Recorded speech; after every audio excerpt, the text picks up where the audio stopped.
ബേപ്പൂർ ഹാർബറിൽ എത്തിയിട്ടുണ്ട്. ഹായ്, എന്താ പേര്? എങ്ങനെയുണ്ട് കച്ചവടമൊക്കെ?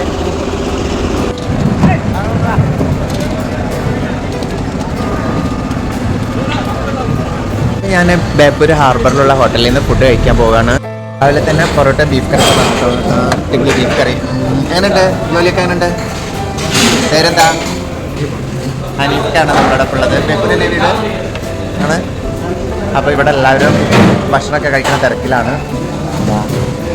എനിക്ക് വന്നിരിക്കുന്നത് പൊറോട്ടയും ബീഫ് കറിയും. ഓക്കെ, കഴിക്കാം.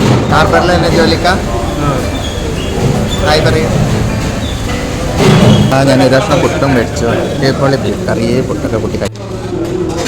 ബേപ്പൂർ പോർട്ടിന് മുന്നിലാണ് ഞാനിപ്പോൾ നിൽക്കുന്നത്. ഇവിടെ നല്ലൊരു മരമുണ്ട്, അതിന് താഴെ ഇതാ ഇവിടുത്തെ ബേപ്പൂർ കോർപ്പറേഷനത് കോർപ്പറേഷൻ നവീകരിച്ച് ഇവിടെ ഇതാ ഇരിക്കാനൊക്കെയുള്ള ബെഞ്ചുകളൊക്കെ ഉണ്ടാക്കിയിട്ടുണ്ട്. അപ്പോൾ ഇവിടെ കാറ്റ് കൊള്ളാനും സംസാരിക്കാനൊക്കെ അല്ല നേരം പോക്കിനൊക്കെ വന്നിരിക്കും. എന്താ പേര്? ഓക്കെ, യൂസഫ് കാ നിക്ക. പിന്നെ ഇദ്ദേഹം മജീദ് പണിയില്ലാ തോന്നുന്നു അല്ലേ? ഇവരിങ്ങനെ നേരം കളയാൻ വന്നിരിക്കുക.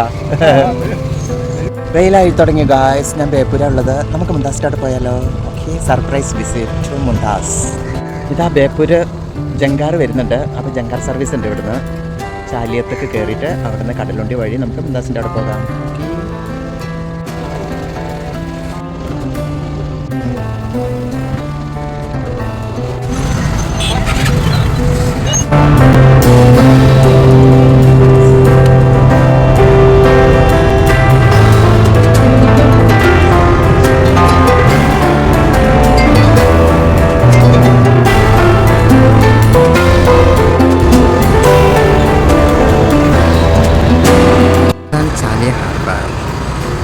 ഹായ് കാ, എങ്ങനെയുണ്ട് ജോലിയൊക്കെ എങ്ങനെയുണ്ട്?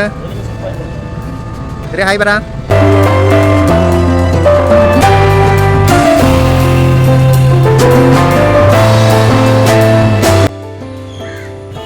സ്ഥലം നല്ല രസമുള്ള സ്ഥലം. ഹലോ, അപ്പം എൻ്റെ ഒപ്പം യാത്രയ്ക്ക് ഇതാ മിസ്റ്റർ ഷാഹുലുണ്ട്. തിരൂരിലോട്ട്. അപ്പോൾ ഞങ്ങൾ പോവുകയാണ്. ചാലിയം ജങ്കാറൊക്കെ കഴിഞ്ഞിട്ട് കടുക്ക ബസാറിലെത്തി. ഇതാ ഇവിടെ കടുക്കൊക്കെ പേര് കേട്ട നാടാണ് കടുക്ക ബസാർ. ഇവിടെ ഇതാ കടുക്ക പോലത്തെ ഒരു മുത്തൻ്റെ പേരാണ്. എന്താണ് പേര്?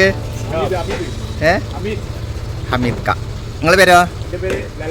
എന്താ ചെയ്യുന്നത്? കടുക്ക വൃത്തിയാക്കിയിട്ട് കഴുകി വെള്ളത്തിലാക്കി വെക്കാണ് അല്ലേ? കടുക്ക എത്ര കിലോ? 200. ഇങ്ങനെ തൊലി കളഞ്ഞതാ അല്ലേ? തൊലി കളഞ്ഞാലോ? അടിപൊളി ഇറച്ചി. 800 കിലോ.